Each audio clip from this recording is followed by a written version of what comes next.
Friday morning's meditation seminar. I'm going to just suspend our mind just a teeny little bit. Like relocate from being in mind alone to being in awareness of awareness itself.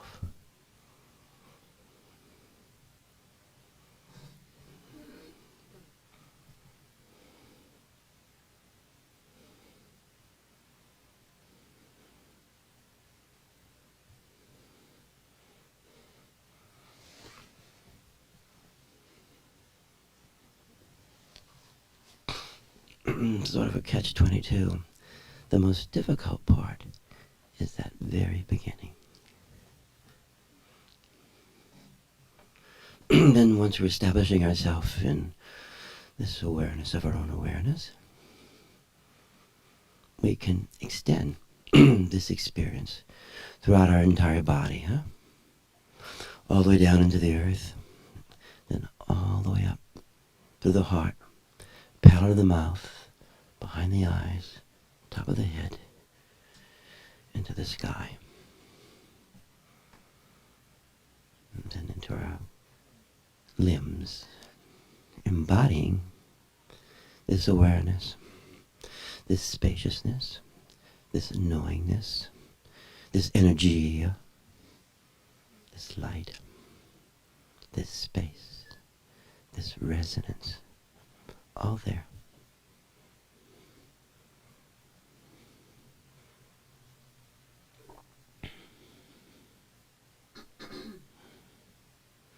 Then, having established ourselves in the sense of embodiment, and the awareness itself awakens itself. Awareness awakens awareness.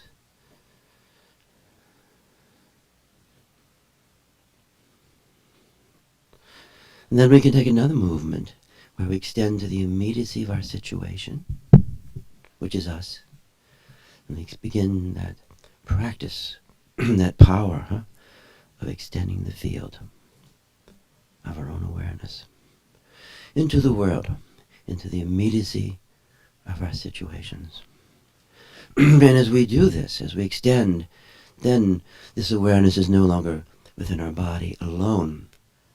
We begin to experience how it's a field, infinite horizons, vast and multidimensional. So in that way, we're no longer holding awareness, but we're in it. It's in front of us, it's around us, it's through us.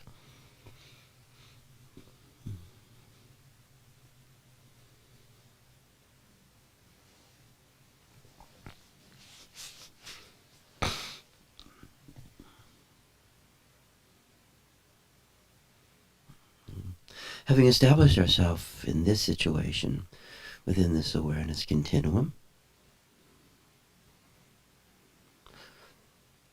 there's another moment we can take. We can extend this awareness to the ancestors, the mothers and the fathers, the friends. And we'll extend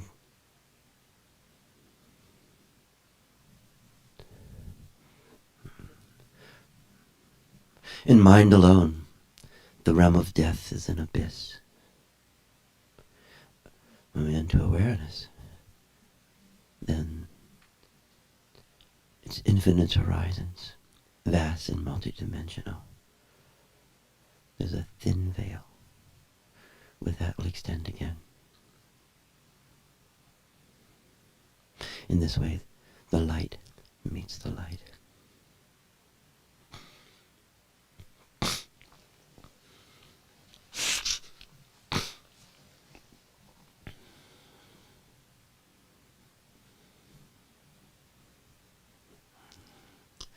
And then we can take another movement. We can extend this awareness, this field, this consciousness, to all the great people, teachers in our life, and those people who embody awareness so completely that the invisible becomes visible. And of course, to each their own.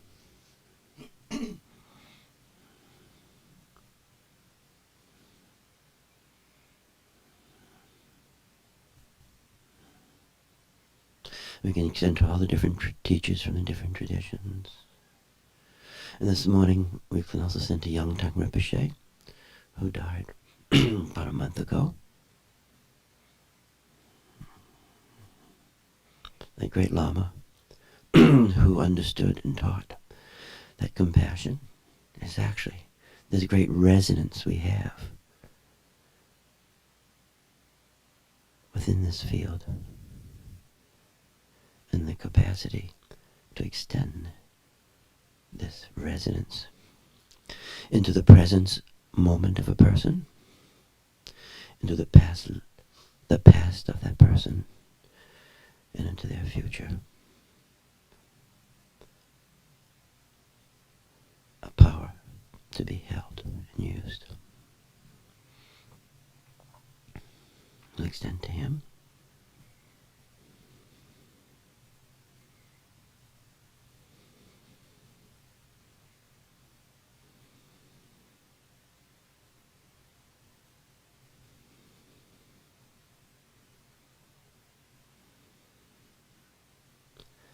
And then we can still make another movement, huh?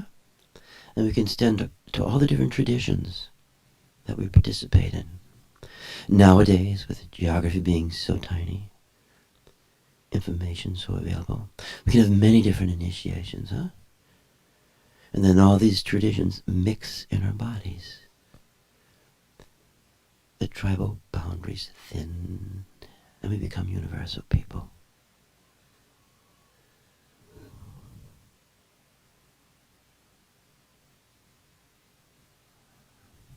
And they mix in us as us.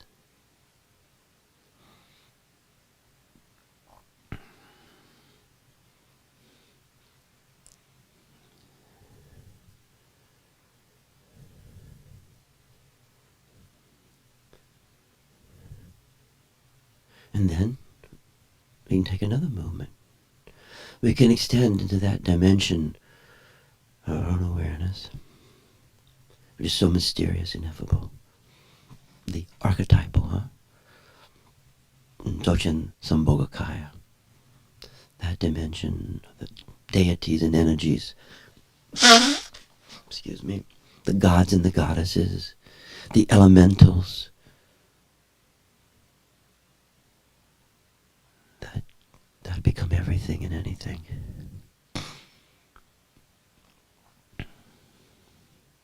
And then we can rest in this field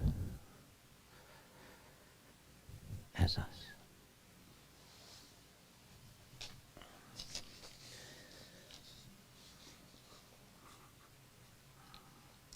Actually, this morning, as I sniffle away here, we're going to focus on the archetypal dimension, and especially on the Dakini. We'll extend the Dakini. In the Vajrayana, there are various Dakini practices, and these stories are mythic invocations. They're invocations that bring us into the experience of the Dakini, or better said,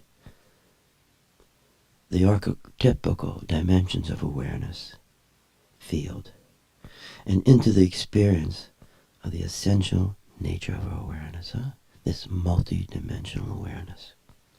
So the Dakini is direct perception, gnosis, jnana, knowingness, wisdom, gnosis.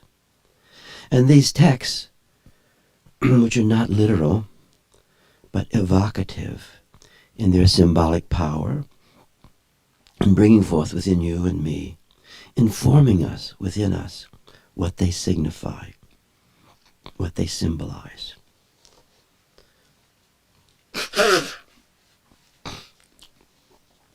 And in this way, everything is method, and these invocations, which are expressions of the singular field of transmission, bringing forth from within our experience of this innate awareness with its wonderful and magical forces. These texts bring forth the various dimensions of our experiential awareness, which for the Vajrayana Buddhists is ultimately cosmological, the anima mystic, the anima psyche. And the psyche is essentially mystical in nature and is essentially oneness. As Jung once said, you and I do not simply have psyche, we live in psyche. The word is psyche, the anima mundi. And also Jung in the same context describes how the so-called human unconsciousness in its deepest and hidden is actually the cosmological dimension of our being in this world, And there's a personal unconscious, he would describe, that we all know, that reflects personal history and experience, forgotten or foreclosed. Then there's other unconscious that is more primary, pre-reflective, cosmological in origin. In the language of the ancient Tibetan Dzogchen tradition, this archetypical manifestation is called Sambhogakaya, this realm of experience. And this is the realm of forms of light and energy. And these forms of light and energy, these configurations, actually become everything and anything. They become us and circumstances. They become the world. So Nirmanakaya is actually the language or describing this world, this actual experiences of ourself in all the situations unfolding through time and space, as well as the unfolding of our personal knowingness.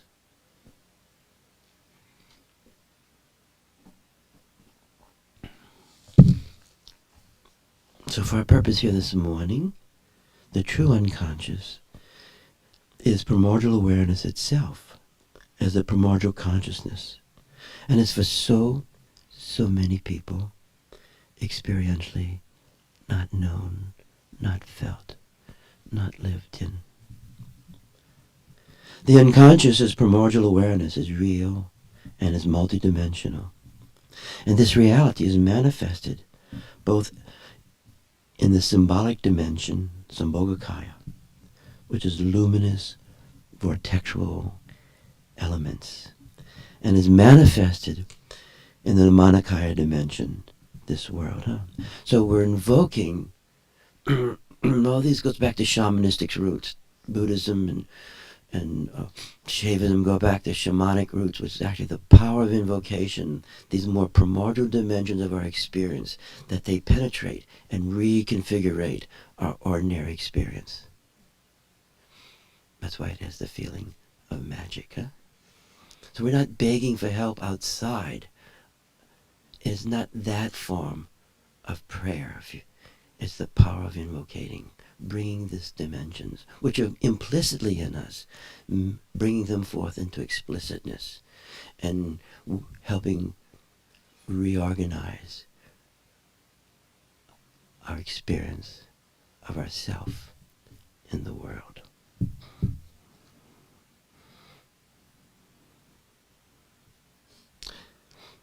So the symbolic is the medium of this reality that brings forth this experiential awareness in its multidimensionality and its infinite horizons. The symbolic, to touch this dimension, if I'm in mind alone, I can know everything about this and yet not experience it. It's like knowing all about water and never drinking it. So this archetypal dimension is not consciously experienced if we're located in mind alone. If I'm just in my thinking function, that's psychological functioning. However, if we enter this awareness, then within this awareness, this whole realm opens up for us in its inner essence.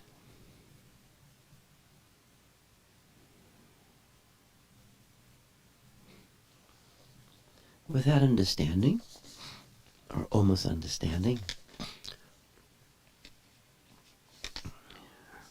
we're going to do a text now called Jetsam Trauma. It's an invocation of the Dark Mother, the Trauma Nagma.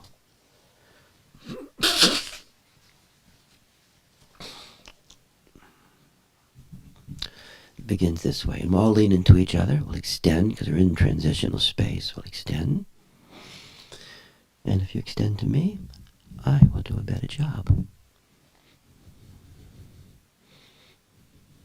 Emaho, in order to actualize the beloved Dakini Saraswati, she who brings forth the radiance of passionate joy, sublime joy, co-emergent joy.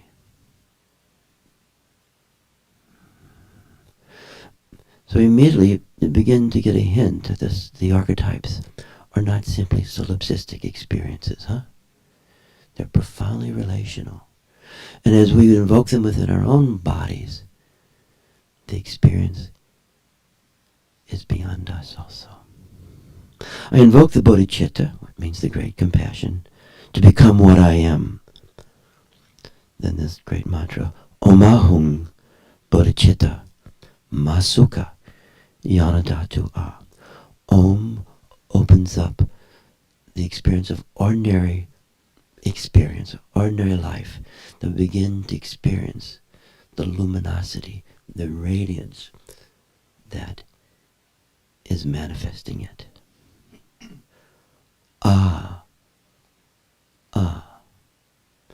That mantra opens up Sambhogakaya, this archetypical realm. Om Ahum opens up potentiality, Dharmakaya, pure creativity. Masuka, the great bliss. Masuka in the tantrics is that which overcomes suffering. Not detachment, but bliss that dissolves suffering. Yana, direct perception. Datua, in every situation, in every moment. Zahung Bam Ho, that means I'm invoking it now. Hung Drum Me Yang Kam, Sum Kem Drum. From the letter I, a triangular source of Dharma phenomena, having the nature of spaciousness. The top is wide open, and its fine tip points downward. And they're using the symbolic symbol of the triangle as a symbol of all phenomena. Huh? So there's some esoteric aspects with this. In the center of this triangle, within the sphere, is a palace, having a nature of spontaneous presence. And they're always describing the world as a palace and also as a charnel ground, both this exquisite, magnificent palace and also place of terror. Trotadro Dakini, trauma, invoking the trauma, Dark Mother. Hung Ho, this palace is complete in all its inner and outer luminous characteristics. And there, in the center, is the Dakini's place.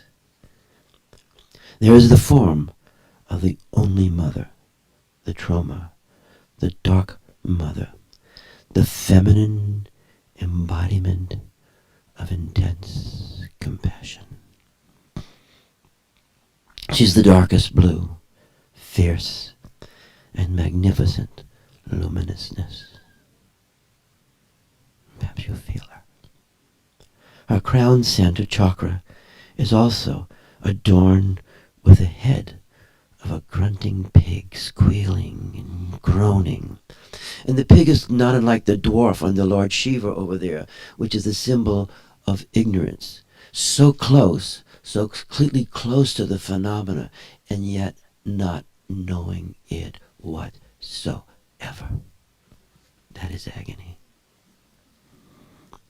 She has one face and two arms, and she's so fierce and so powerful.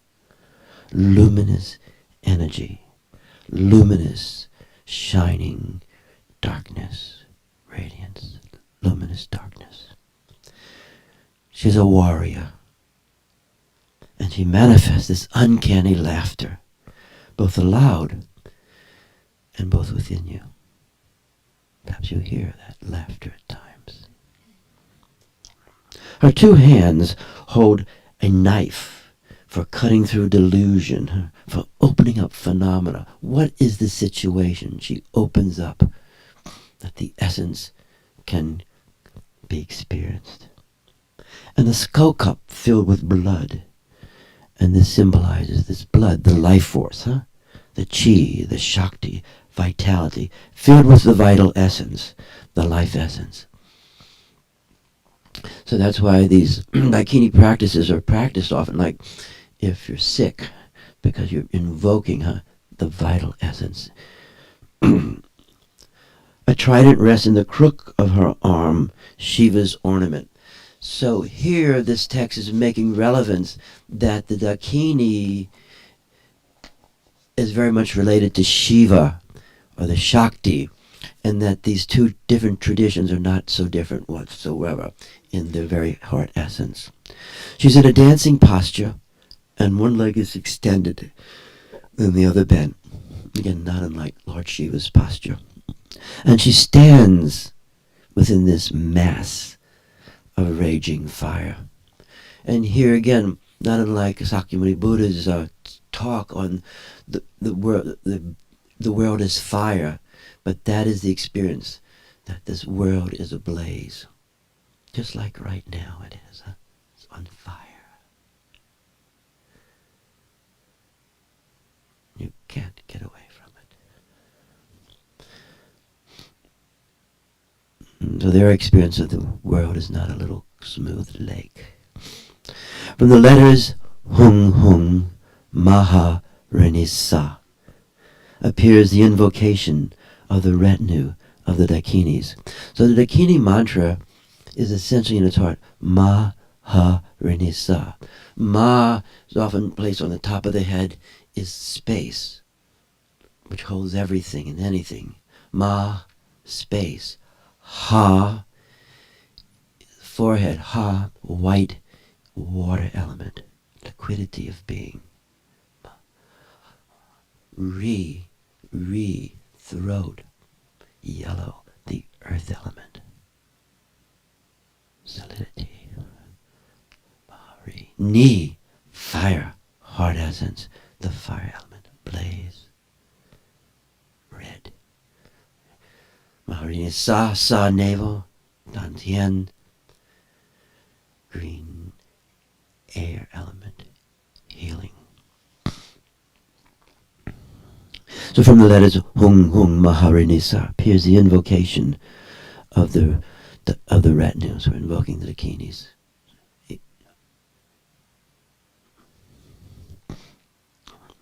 White is water, yellow is earth, red is fire, and green is air.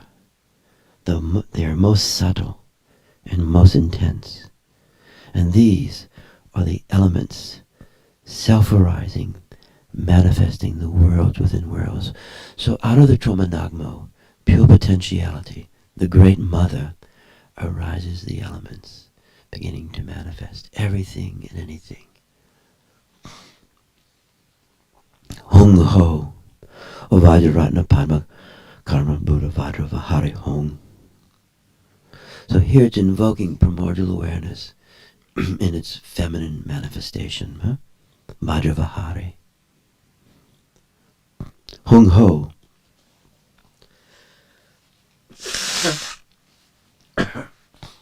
From the invisible celestial land of Kachara, Matroma, Soul Mother, the Dakini of the Great Compassion, surrounded by the Dakinis of the four families. Kachara. So now we're invoking this dimension. Kachara is a heavenly realm, Sambhogakaya dimension. It's the Dakini realm, and the Dakini mudra takes place in the palate of our mouth. Right? The inner palate opens the door to nectarian states. the womb of the Shakti. So it's through the palate that this opening takes place that the Amrita, the nectarian experience, begins to be felt.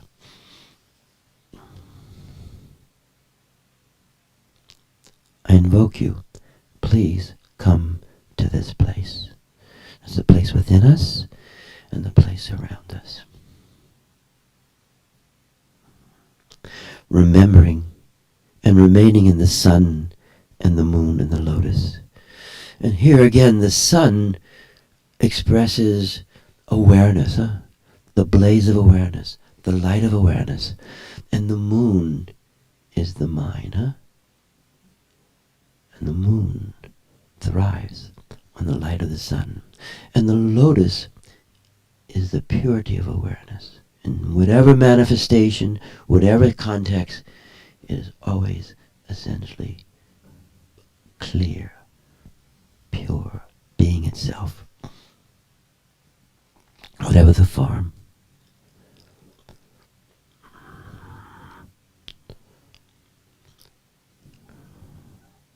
Empower me, empower us, your devoted sons and daughters.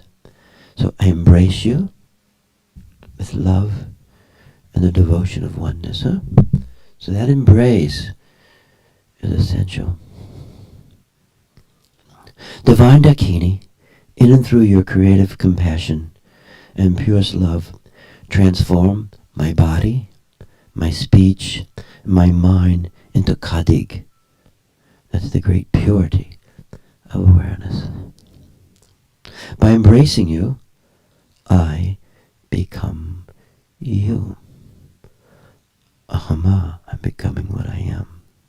You are awareness itself, stainless, space, unbound, luminous darkness. Then another mantra, Om Vajravahari Torikale Haranisa Zaza. And Vajravahari means the indestructible, unborn, undying, primordial awareness as this knowingness that is actually ultimately our own knowingness in this world. Namo Vajra Kumari, Namo Troti Kumari Hung. And again, this is, I honor, I embrace Kumari. That's the compassionate goddess.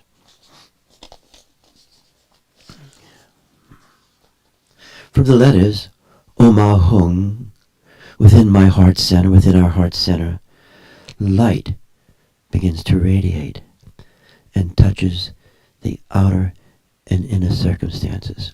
In all these texts, it comes to this point here, where from the opening of the inner heart essence center, the light begins to radiate and touches both the outer, through my whole body, our bodies, and also everything and everyone on the outside. And that is the power of luminous extension. And so the Dakinis begin to bring forth their own divine substance and sing their own melodies. So now we've invoked the companionship of the Dakinis, and they're bringing out the sacred substances, the elements, and they sing their own melody and experience, and the bliss of the substances that bring forth in the world. And so there's something about all the substances, all the stuff, food and all that, has a sacredness to it, has energy to it, light to it. Though these offerings, these manifestations, are the essence of the root elements, the root energies of elemental light. By combining these activities, offering activities in this way, I, the practitioner, will easily receive the sublime and ordinary cities. I'm becoming empowered. The Dakinis using passionate melodies, song, sound, and the natural Dakini sign language, and writing the secret language on those they love. So sometimes people can actually feel like the slight touch of the Dakinis writing their names on them, It's like belonging to that dimension. And these offerings are made. So inside the skull cup is this brilliant, luminous quintessence of Amrita, bliss, innate bliss.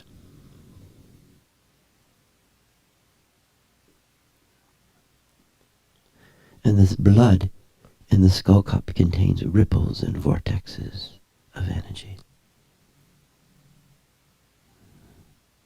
So we're invoking the Shakti, the Chi.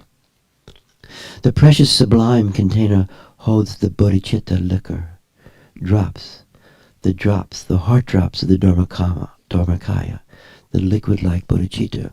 So here they bring in the heart drops of the Dharmakaya, which actually you can experience these drops. It's like viscous light that you can rise and bring through your body and also extend to companions.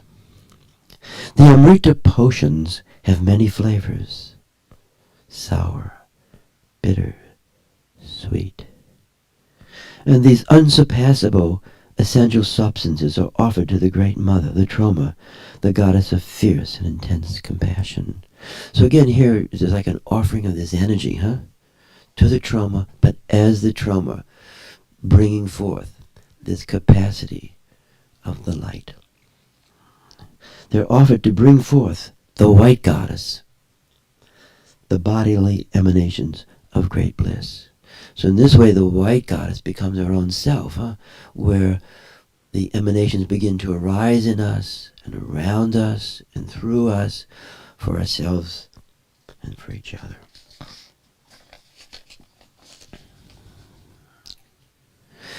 Then they're offered to bring forth the red goddess, the speech emanations of sound.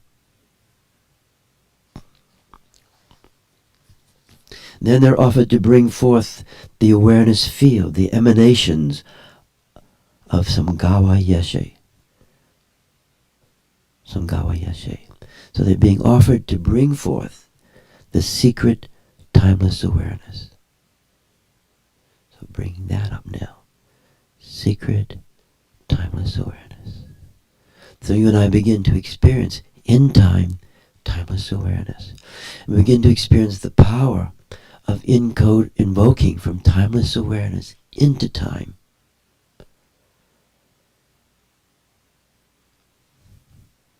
So they understand that there's a kind of mental intention that's kind of weenie. And the power of timeless awareness to tap into that level of intention brings that power into time. They're offered to bring forth the yellow goddess of the qualities of accomplishment. That means completing what I start to do. They're offered to the green goddesses who complete compassionate activities. They're offered to the oceans of the emanations of the Mother and Sister Dakinis, all this ocean of radiant light in every circumstance, having the capacity to experience that. I ask you to consider me, accepting these offerings with love and affection. Please bestow the ultimate realization of the unsurpassable Sagwa Yeshe, timeless awareness. I'm invoking that bestowal to live within timeless awareness, unborn undyingness in life and in death. And the gift of enjoying the companionship of the Dakinis.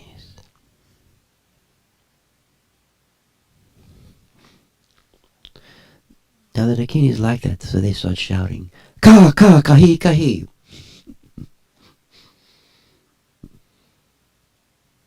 The offering of Amrita, the secret mantra. Hum. The unsurpassable, sublime Amrita, these heart drops, these Amrita drops, this bliss is the substance that brings forth unbound bliss, Mahasukha. I offer this to the Mother and the Sister Dakinis. Please accept this and bestow the empowerments and the cities of action. So again, these heart drops, this viscous, it's like light as substance, as liquid light. We're offering this in order to have these empowerments of action. Or as they say in the Shaivites, knowledge is ultimately action. Omahong sora pensaramrita karmam kahi.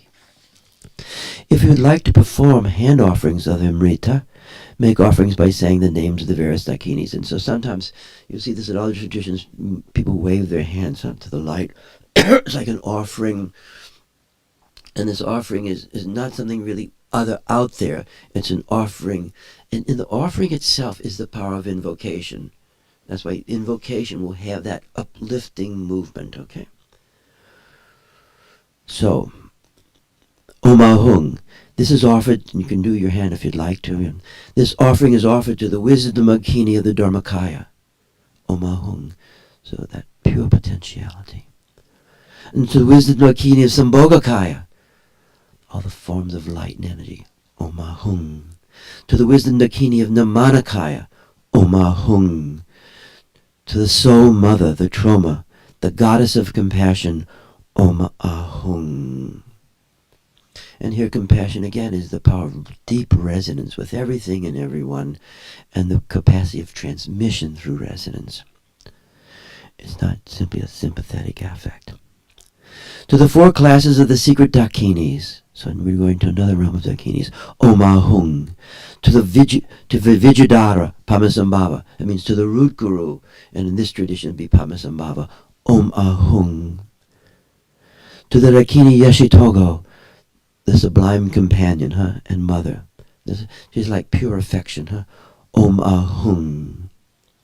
To Orjin Tessim Lingpa, that is the Lama who brought forth this text, who this text came through, thinking around the 13th century. Omahung. To the Dakini Devadara, Omahung. To all the Bodhisattvas, Omahung. To the compassionate root guru, whoever that is for you, Omahung. To all the guardians, the many guardians, Omahung. Because compassion and protection are completely intimate in this tradition, Compassion without protection does not exist.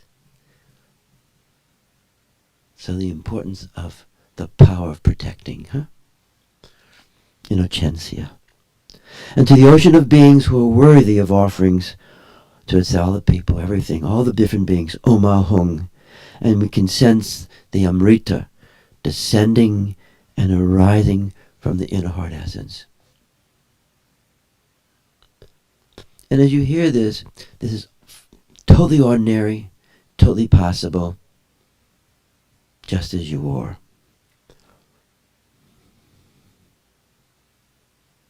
This is not merit or worthiness. Omahung, please bestow upon me at this very moment the cities of this enlightened body, that's a luminous body of light, speech and mind, flesh, sound, thought. Kaya Siddhi Vad Siddhi Tista Siddhi Abhisheka Hum. That's a sealing experience. So now there's a praise of the experience we're having. Omahung, from the sublime celestial land, the mother comes through the power of compassion. So that divine state of generativity arises through the power of compassion. O black Troma, dark mother, you're luminous and magnificent, wearing the charnel ground ornaments, and you raise fire in your hand, dissolving the demonic within me and around me. I embrace you.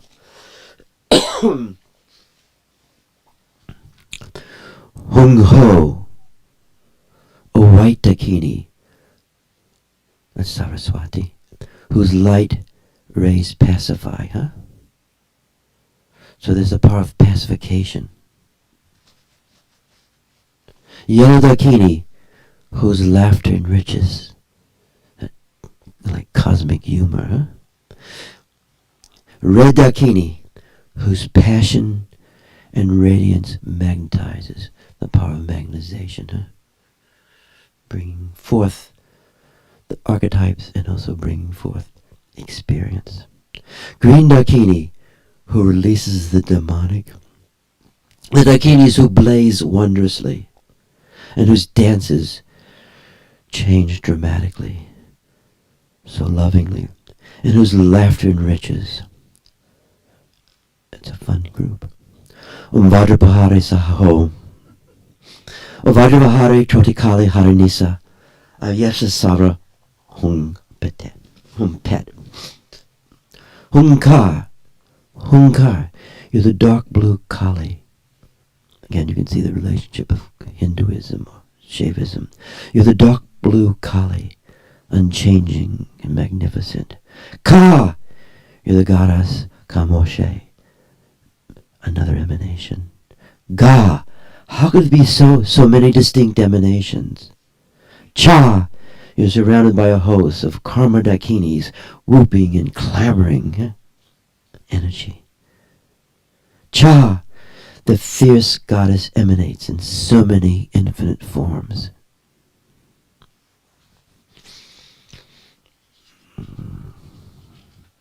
Helps overcome sissiness. Ya, with the first portion of the potion.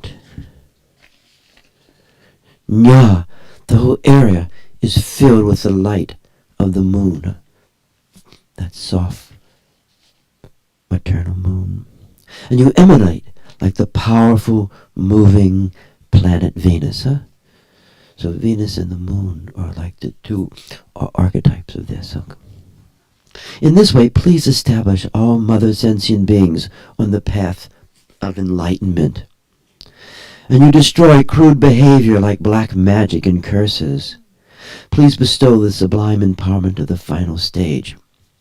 That means at the moment of death, I experience deathless awareness.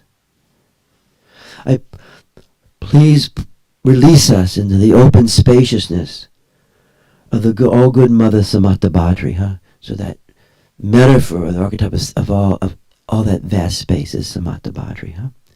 Vajra Samaya Sisa Hung Soha. Hung, from the unborn, completely pure Dharmadhatu, miraculous forms arise and manifesting in every possible way. O wisdom Dakini, protector of all beings, Vajravahari, stainless space illuminator, primordial guru, I embrace you as my own self, having never been separated, never apart.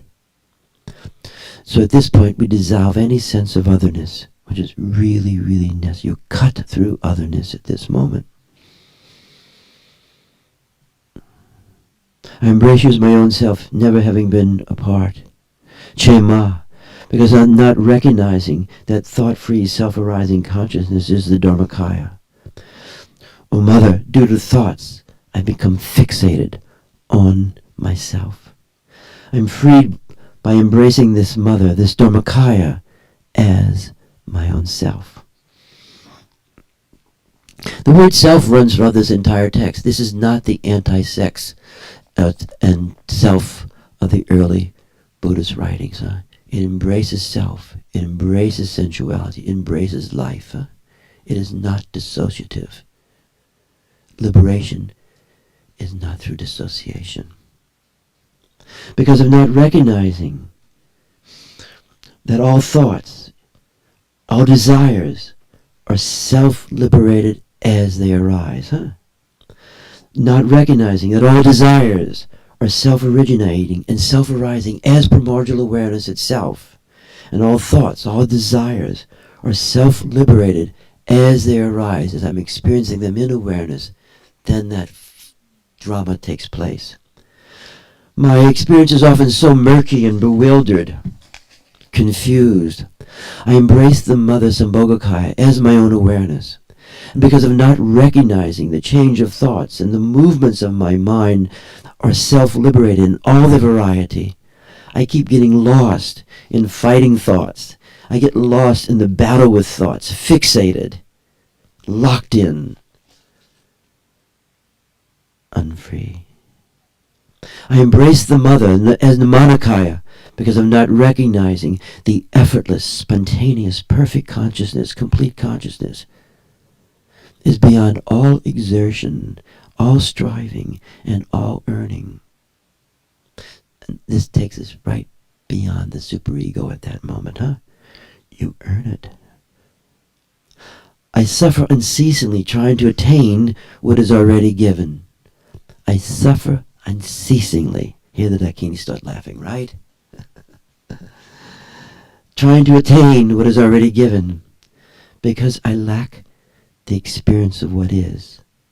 I've been caught up in the decisions of yes and no, no and yes, obsessional yes, obsessional no, ambivalence.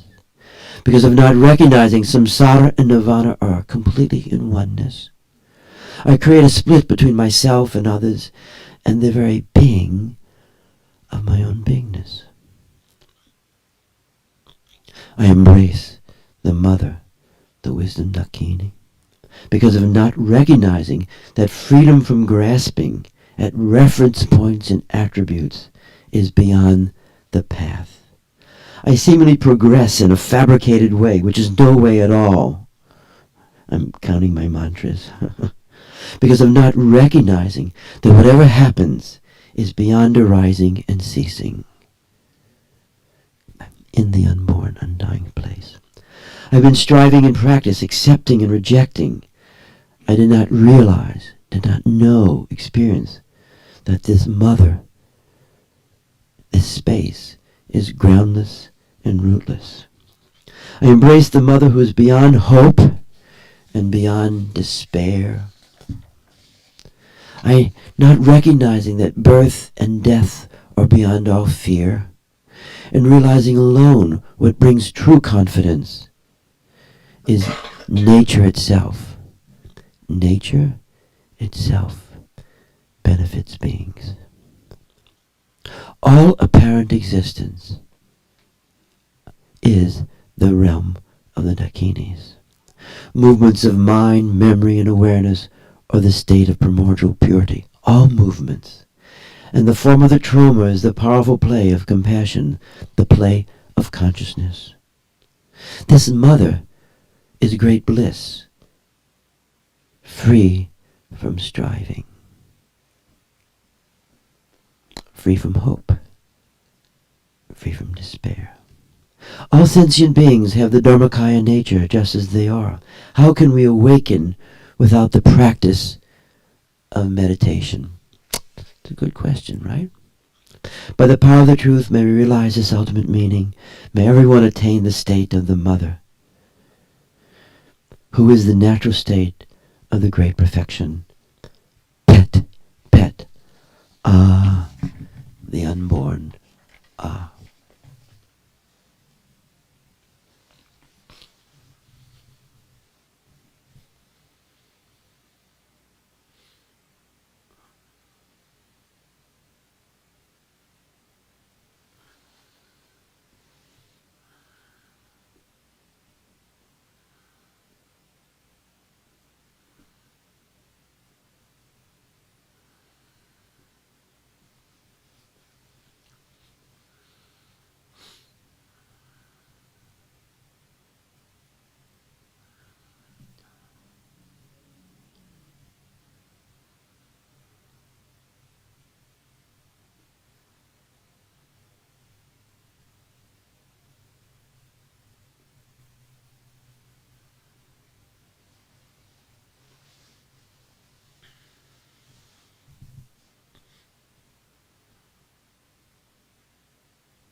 So we've been practicing this Dakini practice for quite some time now. So with that embodied practice, let's invoke and extend this awareness to people we know and love who may be having difficulties.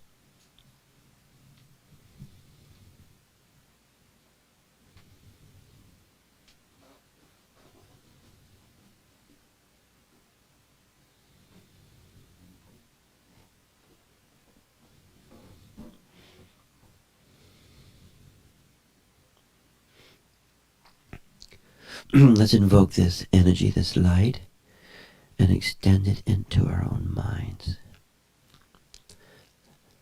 Bring forth this dimension into our own minds.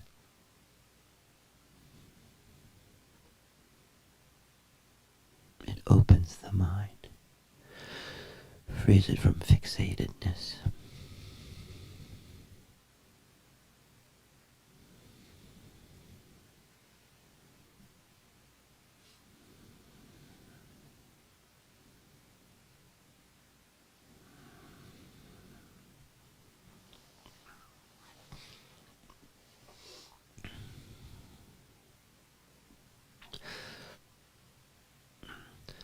To the power of that invocation, bringing forth from timeless awareness. Let's extend this energy, this light, into our city.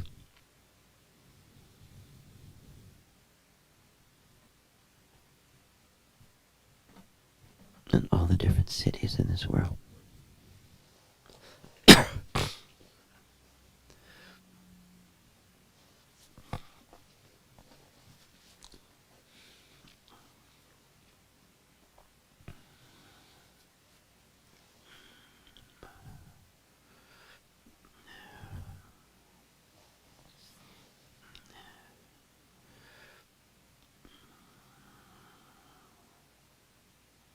During Rinpoche, the great Dzogchen master of the century, would say, all prayers are useful, but prayers can get stuck in duality, huh? Can you help me? And prayers in duality have power because there's an intentionality that brings us into that dimension. But the power of invocation, the practice of invocation, or practices of non-duality, being in duality, right? And they take what begins as a dualistic moment and brings it into non-duality within our own self. And that's where the power is. Timeless awareness. With that, rub our hands together today. Place it in our hearts. Thank everyone coming today. And actually tomorrow we will have Dakini Day. We have Dakini Day when we're here on Saturdays. And usually we have some practice of the Dakinis, these powers of invocation. Huh? I'd like to thank everybody for being here. You're welcome to meditate to 9 o'clock this morning. And there's some refreshments upstairs. And maybe we'll put that chant back on that we had. Yeah, number 1. And this is a great musician who used to visit Muktananda's ashrams in India. We were there, and he would sing, and he's really a great singer and chanter. It's very beautiful.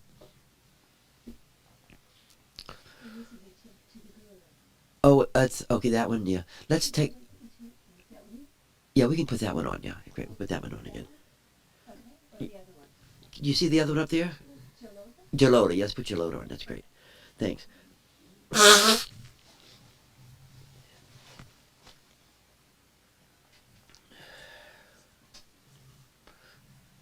You know, if you stay in mind alone, this all doesn't make any sense whatsoever. It'll make no sense to you, and you never experience it.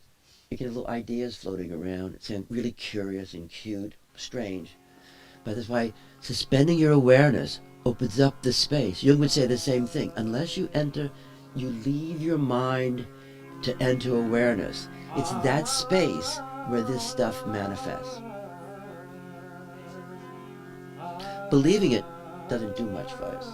Just one more belief to suffer.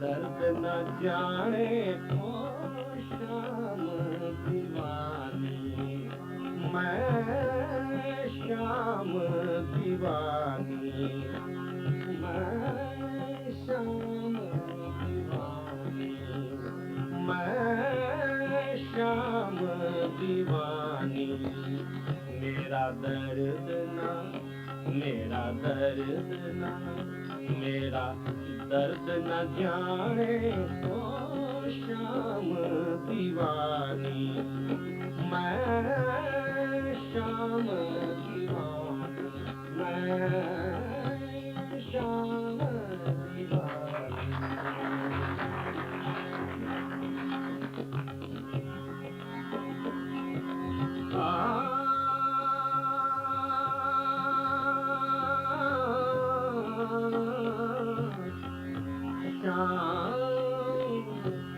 दीवानी मेरा दर्द न जाने मैं